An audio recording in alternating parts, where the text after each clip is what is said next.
મનીષાબેન, દિવાળી માટેની કઈ ખાસ વાનગી આજે તમે શીખવવાના છો? આજે બનાવવાના છીએ એક ચટપટું સ્ટાર્ટર છે જેનું નામ છે ક્રિસ્પી ક્યુબ્સ, જે ખૂબ જ ઇઝી છે બનાવવામાં અને બહુ ક્રન્ચી અને ટેમ્પટિંગ છે. અચ્છા, એટલે એક પ્રકારનું ફરસાણ છે. બિલકુલ. અને આ ફરસાણ દિવાળીમાં બનાવીને ગેસ્ટને સર્વ કરીને બધા જ લોકો ખૂબ કોમ્પ્લિમેન્ટ્સ જીતી શકે એવું છે? બિલકુલ એવું છે. અચ્છા, સામગ્રીમાં શું લઈએ છે? ફ્રેશ બ્રેડ ક્રમ્સ છે, કેપ્સિકમ છે, કાંદો છે, સાલ્સા સોસ છે અને રૂટીન મસાલા છે. ઓકે, સામગ્રી પણ એવી છે કે જે ઇઝીલી અવેલેબલ હોય. સમય કેટલો લાગે છે બનાવવામાં? બસ 10 થી 15 મિનિટ. અચ્છા, 10-15 મિનિટમાં બની જાય છે. ખૂબ જ તમે કહ્યું કે ટેસ્ટી છે અને બનાવવામાં પણ ઇઝી છે અને કોમ્પ્લિમેન્ટ્સ તો વિન કરે એવી જ વાનગી છે. તો શીખી લઈએ. જરૂર. સૌથી પહેલા આપણે એક મિક્સિંગ બાઉલના અંદર જે સ્ટફિંગ મતલબ જે રેડી કરવાના છે ક્યુબ્સ માટે એ રેડી કરીએ. ઓકે. આ ફ્રેશ બ્રેડ મિક્સીમાં ફેરવીને એનો ક્રમ્સ કરાયા છે.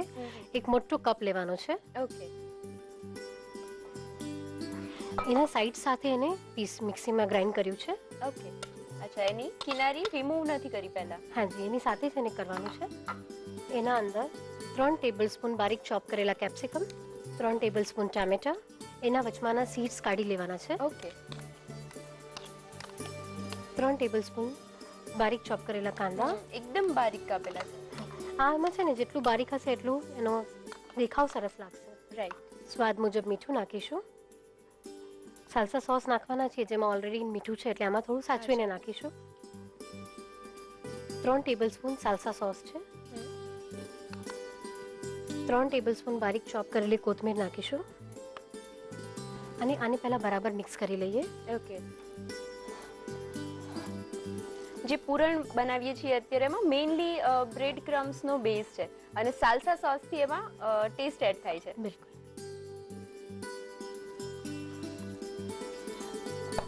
આપ જોઈ શકો છો કે એકદમ ફાઇન રીતે આના ક્યુબ્સ વાળી શકાશે એવું છે.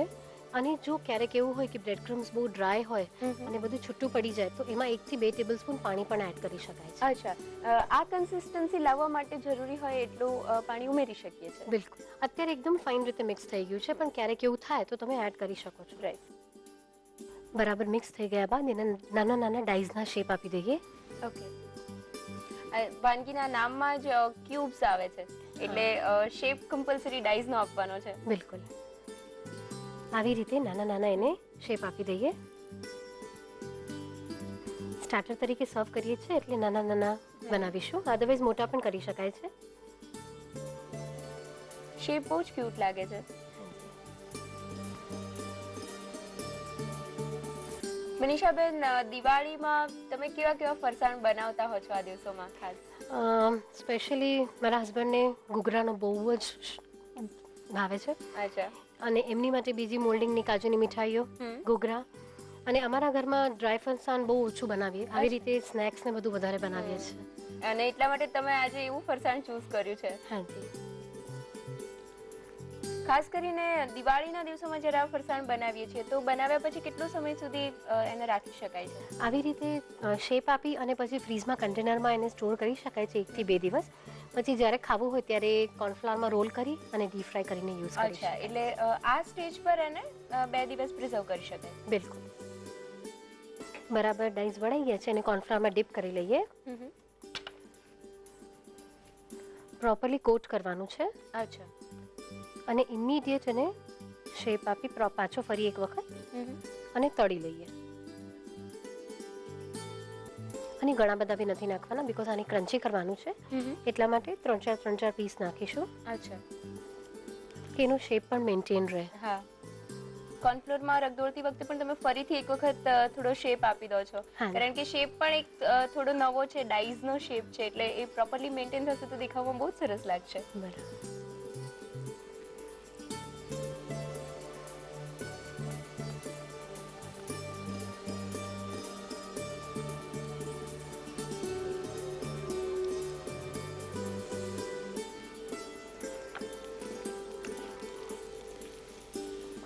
કેવા તળવાના છે? Golden brown. દિવાળી હવે તો સાવ નજીક આવી ગઈ, આવતીકાલે જ છે અને આજે કાળી ચૌદશ છે તો પૂર જોશમાં દિવાળીની તૈયારીઓ ચાલતી હોય તો આ આખા ફેસ્ટિવલમાં એની તૈયારીઓમાં તમારું ફેવરિટ શું છે? સૌથી ફેવરેટ તો અમે આખું ફેમિલી, મતલબ મારા સાસુ સસરા, અમે લોકો બધા જ મહાલક્ષ્મી મંદિરે જઈએ છીએ, અચ્છા. દર્શન કરીએ છીએ બધા સાથે, અને પછી સાથે ડિનર લેવા જઈએ છીએ. એ મારા માટે દિવાળીનું સૌથી સારું સેલિબ્રેશન અરે છે. વાહ. લાઈક બહુ મોટું ગેટ ટુગેધર કેવું નહીં, પણ એક સાથે ફેમિલી ભેગું થાય અને એકબીજા માટે સમય કાઢે, બિલકુલ. તહેવારનો દિવસ સાથે વિતાવે, એનાથી રૂડું બીજું શું હોય. કારણ બધા એટલા બધા પોતાની લાઈફમાં બિઝી હોઈએ છીએ કે આટલો સમય સાથે ગાળવાથી ઘણો જ આનંદ મળે છે. એક્ઝેક્ટલી. આવી રીતે ગોલ્ડન બ્રાઉન કરી લેશું.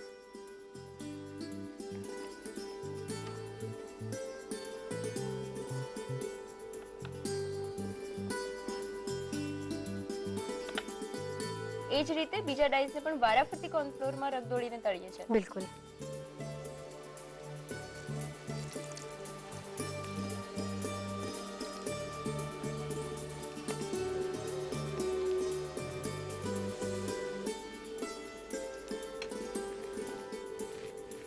ડાઈસ તળાઈ ગયા છે, હવે એનો એક સોસ બનાવવાનો છે, એ બનાવી લઈએ. અચ્છા. 3 ટેબલસ્પૂન ચીઝ છે, આ ઓપ્શનલ છે, નાખવું હોય તો જ નાખજો. પણ ચીઝ અત્યારે નાખીએ છે, પ્રોસેસ ચીઝ, પણ એનો ટેસ્ટ બહુ જ સારો લાગે છે. 3 ટેબલસ્પૂન લીધું છે. 2 ટેબલસ્પૂન ટામેટાનો સોસ,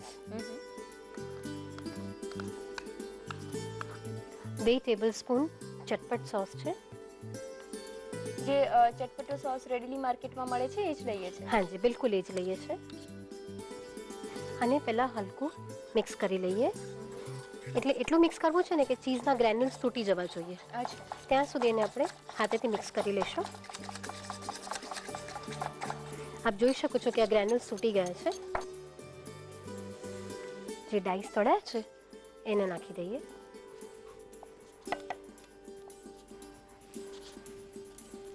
બરાબર મિક્સ કરી લઈએ એને. અચ્છા, તૂટી ના જાય એવી રીતે હળવા હાથે હેન્ડલ કરવું પડશે. હા જી. બધા જ ડાઈસ પર એક સરખું કોટિંગ થઈ જાય એવી રીતે ફેરવીએ છીએ. હા જી. આ મસાલા વેફર ચિપ્સ છે, એનો ભૂક્કો કરી લીધો છે, એ નાખી દઈએ. એ અરાઉન્ડ 3 ટેબલસ્પૂન જેટલો નાખીશું. અચ્છા. અને સાથે જ 1 ટેબલસ્પૂન જેટલી કોથમીર નાખી દઈએ. અને આને એકદમ હલકા હાથે મિક્સ કરી લઈએ.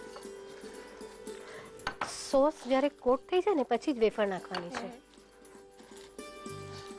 જે સ્ટાર્ટર કે ફરસાણ છે એ બનાવ્યા પછી પણ એને એકદમ અલગ રીતે પ્રેઝન્ટ કરવા જઈ રહ્યા છીએ.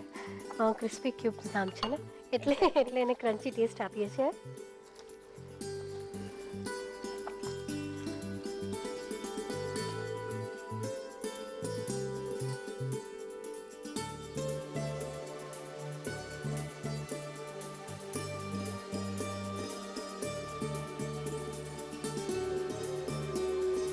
ઉપરથી પછી થોડીક હજી વેફર છાંટી લઈશું.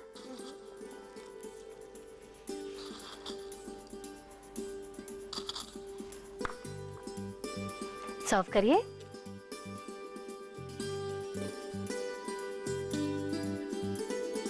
તૈયાર છે દિવાળી માટે ઝટપટ બની જતો એક ગરમ નાસ્તો, જેનું નામ છે ક્રિસ્પી ક્યુબ્સ. દેખાવમાં પણ સુંદર છે અને દિવાળીમાં ગેસ્ટ સર્વ કરીએ તો કંઈક અલગ સર્વ કર્યાનો સંતોષ ચોક્કસ મળે. બરાબર. તો તૈયાર છે ક્રિસ્પી ક્યુબ્સ.